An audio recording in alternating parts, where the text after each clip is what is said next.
A rough and tumble trucker and his sidekick face off with an ancient sorcerer in a supernatural battle beneath Chinatown. Big Trouble in Little China is up next on Inside Movies.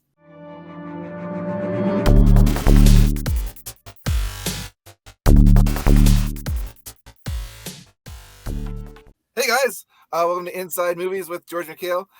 Really quick, if you like these kind of movie reviews, make sure you subscribe to the channel. I'm joined by novelist Andrew Buckley, writer illustrator GMB CHOMICHUK, and Merck Publishing editor-in-chief head writer Murphey.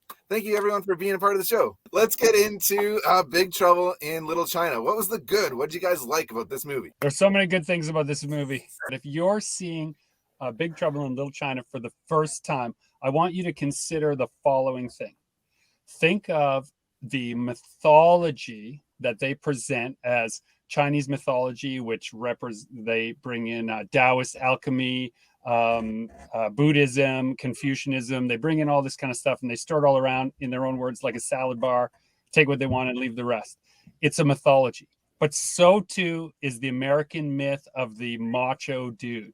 He is America's mythology writ large for the purposes of this movie. So it's America and China coming together and becoming their own kind of thing together in this film. If you want to get kind of high-minded and poetical about a movie called Big Trouble in Little China. To add to that overthinking sense of Big Trouble in Little China, which you clearly did, Greg, while I was driving around today to run some errands and thinking hard about this movie, I was like, is this story not just Don Quixote? Like, really? I mean, doesn't it compare nice? Doesn't it a nice parallel to it where, you know, the main guy really isn't the main guy, he's actually the sidekick, and the sidekick is actually the main hero of the story? Was that crazy? That's so good. I know. Cervantes kind of vibes in. But then I'm thinking John Carpenter didn't really. He didn't think that when he was doing this. I think he did. I think there's some deep stuff in this. I think there's some deep stuff. No. Right down to the moment where Jack Burton takes his sunglasses off and he starts to see the world. And, you know, it's a John Carpenter movie, so those sunglasses are important. Obviously. Right. But he takes those sunglasses off and he starts to see the world of mythology, the world that is bigger than himself. And then he puts them back on at the end of the movie and he's back to being his normal self. You guys know that I'm always a stickler for like forced love stories, and I love Kim Cattrall in this. And then they didn't even try to shoehorn that in at the end. Like, are you gonna kiss her? No. Then he's off to just go get in his truck. Like, he was the perfect, just kind of like, he was a vessel for the story to be told through. Because the love story is also a myth, and once they're out of that world, that magical world, it has to be over. And there's even that scene, I love it so much, where they've just broken out of the Wing Kong exchange and they're tearing away in the truck. And then all of a sudden she says, red light. And the rules of the normal world are back. They have to stop for traffic. There's no more monsters. There's no more magic. There's just a couple of people and the love story comes in and he's like, yeah, okay, sure. Time to go. Right? Oh. So I did like the mysticism of this movie. It felt like you could go down that alley and get like a mogwai. You know, like that's where the Gremlins dad went to go get it. And I thought Kurt Russel was great in it, and I like that even though he was kind of the star of the movie, he wasn't the hero, and that he kept on like just like he was so clumsy, like he knocks rocks on his head and he like falls in the water, and he's just, I don't know, he's kind of a complete goof, but he delivers every line like so convincingly, and he's just such a movie star. And I did like his presence in the movie a lot. James Hong in this movie, this is one of my favorite freaking roles for him, because he just eats up that role, whether he's playing like the weird like old David Lopan in the wheelchair where he's all crusty and like tickling Kim Cattrall and being like, ah! Or he's like the 7 foot tall David Lopan, or he's the old guy in the alleyway. Like he just looks like he's having so much fun with it. I do hear the duck from Kung Fu Panda when he's talking, but other than that, it was so much fun to watch him. He looked like he was having so much fun.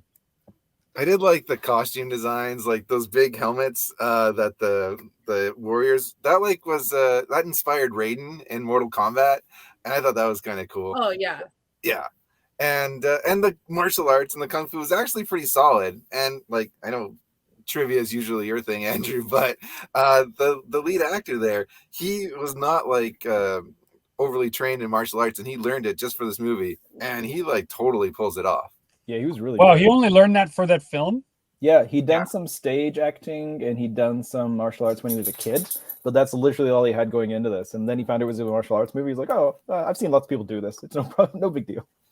Oh, he's so believable, or was to me. Young Gregory was completely convinced that he could fly and he could fight with swords like that. This movie is the perfect fantasy. In fact, I would say young Gregory liked this movie far better than he liked Star Wars when he was the age for both of those movies too. What? Yeah, No. absolutely. Oh yeah, it was on par for me too. Totally. Yeah. I would put those in the same class. Yeah. Now, I will say that as a father of two young boys who are like, wait, where is he going to get Mao Ying back from? And I'm like, oh, they're sex traffickers. It's like, right? It's a kind of a weird thing to be explaining to your children in that context. But, there it was right on screen. What's a sex trafficker, Daddy? Yeah, right.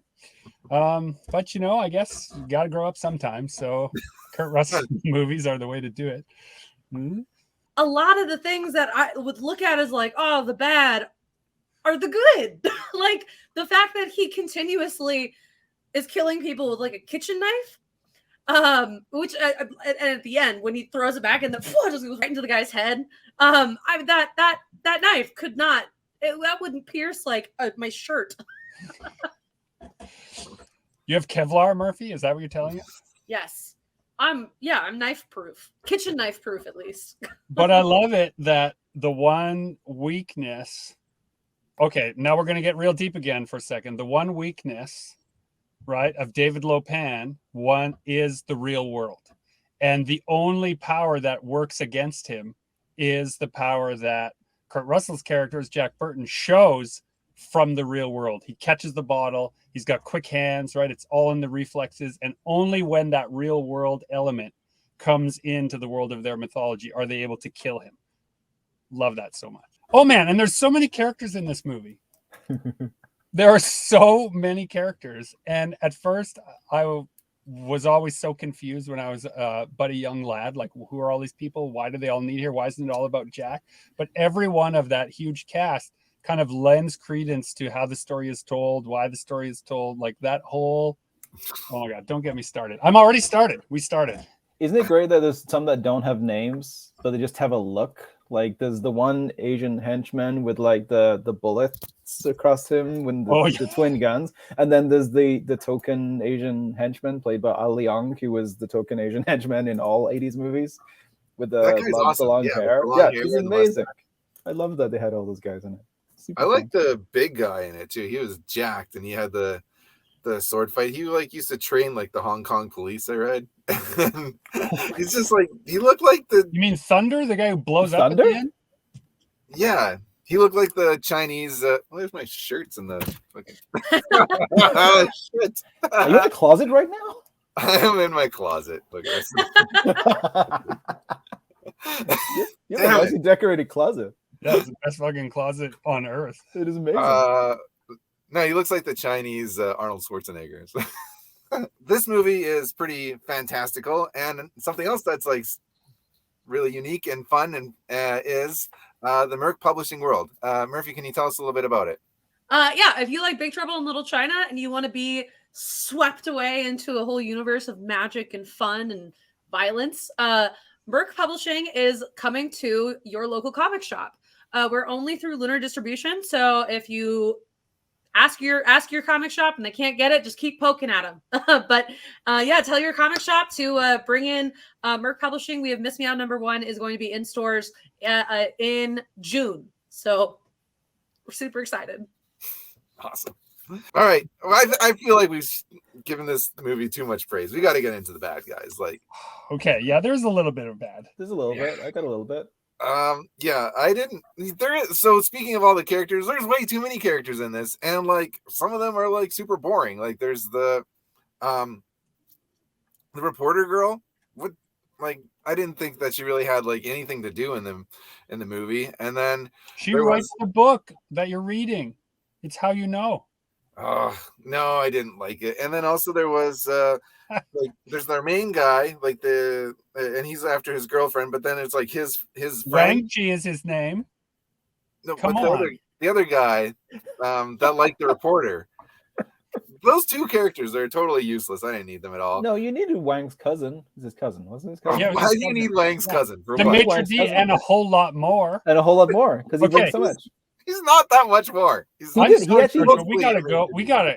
go. I gotta say that with a restaurant named like the Dragon of the Black Pool, there is a rich secret story, and about the way that Wang Chi seems to know all this history. He knows all these secrets. He doesn't want to believe them, but he's been prepped.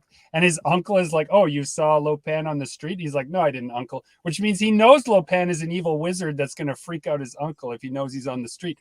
They've had adventures his whole life in Chinatown, and they have been training for this. So like when they're able to kick ass, it's just part of like obvious character that's built into the setting and stuff around them, right up to his cousin being able to take out that horrible human trafficker with one blow. It's true because even Egg Shen, I mean, he's a powerful sorcerer who has a past with David Lo Pan that they never address. Except Lo Pan's like, "Oh, Egg Shen, you are back again." Like they've obviously fucking guy. been at each other before. Like it's cool that they have that built into it. Well, meanwhile, Egg Shen's just driving a tour bus around Chinatown. Powerful sorcerer. I didn't like Egg Shen very much. Like, what kind of name is Egg, anyways? And then V, like, I don't know. He looked like the Chinese Forrest Whitaker to me. Holy shit! He did, and he seemed like he was really hamming it up. I don't know if we can. I don't think you can say that. You can't say Chinese Forrest Whitaker. What I want to know, okay, since George is mean, I want to know what Murphy thinks about this film because Murphy liked it the first I time. do. I mean, if I want to like seriously talk about the bad, the guy, the effects of the guy like blowing up and then exploding. I hated it, and I get that that's the feeling I was supposed to have, I think but so. I still hate it. It just made me so uncomfortable. I don't really have a lot of bad things to say about it. It was more cheesy than something that I would probably be into now, but it just fit in so well with what it was doing. There was a ton of characters, and there was plenty of people that I was just like, who is this again? And I could just like go past it. I'm like, whatever. I'm still having fun. You just can't go into it too seriously. Yeah, in the bad category, I will say that the fact that Mao Ying, I think, only has 2 lines, and one of them is simply to say the word yes. Yeah, and that's she it. is underutilized. Right? Yeah. That was a strange kind of element that they were seeking her the whole time. I mean, I guess technically from Jack Burton's perspective, they were just looking for his truck, but we didn't get to see her kind of do anything. And one bad plot element is that if they're supposed to be best friends, or maybe not best friends, but they've had adventures in the past, and this on the drive to the airport is the first time that Jack hears that Wang is deeply in love with a person who lives in China and has worked his whole life, worked his fingers till they bled to bring her here. I feel like that would have come up at some point. He's not a conversationalist. I'm not surprised. I feel like, I mean, he didn't give a shit really about this whole mission. He was just kind of like, oh, I want my truck. Like, I don't think he really cared all that much. Murphy, you're so right. You've unlocked it. He has been told in the past. He's just so selfish that he's never paid attention. All right, so seriously though, like the plot is pretty meandering, and it doesn't like it's. I don't know. It doesn't seem like it's like always moving towards like a logical conclusion. There's a lot of characters. It's just overly silly. The dialogue is pretty wooden. Overly silly. Take that out of your mouth. You like the Rambo franchise, and you would dare to call this movie overly silly? And I really, there was some bad acting in this too. I don't want to Whoa. Kim Cattrall especially. I did not think she delivered. I It's love like a her fairy in tale. it. It's all supposed to over be. acted. She was meant to be George. like this breathy little, damsel in distress character. That's the whole point of her. Yeah, but she also didn't play it like a damsel in distress. She At kind of all. played it as like, I don't need you. Just let me I'm just gonna write my story. Like I can do this. And even though she wasn't good at it, she was still like, she never like gave up on that, like the confidence of it. I love that. I thought Kim Cattrall was perfect for this role. Why is there an escalator and so much neon in Lopan's weird underground marriage lair? Struck me as really weird on this watch. I was like, what is all that there? It's kind of strange. Okay, so we're supposed to say bad things about the film. As an adult person watching it, yeah, it's if I take nostalgia off of my eyes, it is pretty ham-fisted the way the lines are delivered. It's very over the top. It's super melodramatic, and it is almost like a soap opera. But that's actually what endears it to me, is because at that time when I was young, I put the nostalgia back on. Everyone in soap opera land spoke like that, but there were never any monsters. And at last, I got a soap opera with monsters. Let's get into the skinny. Let's give our final grades for Big Trouble in Little China. I don't think that this is quite a B movie. I think it is kind of not that good. Don't you dare. So I'm giving it a C. It's a C movie for me. I liked elements of it. I thought Kurt Russell was excellent. I love the score. Yeah, the score is cool. I like a lot of John synth. Carpenter doing the score. Yeah, That final track is him singing his heart out. I think it's dope, but I just felt like the movie didn't make enough sense, honestly, and it was kind of too silly. So that's C for me. So I think the reason that I really enjoyed this movie a lot is that it has that same silly, stupid campiness that Tank Girl has. And that's why it immediately fell into my, like, I love it. So I'm going to give it 4 out of 5 electrically charged Supermen. Oh, beautiful. I would like to give this perfect nostalgic film, despite all of its flaws, 4 out of 4 green eyes. Damn. This was a commercial box office flop because they yeah. had no idea how to market it. But then it found like this weird cult following. And I can't look at it from an unbiased perspective because I've seen it so many freaking times. So I had to write down my grade, but I give it 5 crazy old wheelchair-bound James Hong's tickling Kim Cattrall out of 5 because it's that fun. So that's going to do it for another episode of Inside Movies. I've been George Michail, joined by Andrew Buckley, GMB CHOMICHUK, and Murphey, and Merck Publishing, coming to a local comic book store near you. Links in the description of this video. Go ahead and make sure you bring in those books to your local store. Ask them to add it to your pull list, and check out those books soon. Until next time, peace.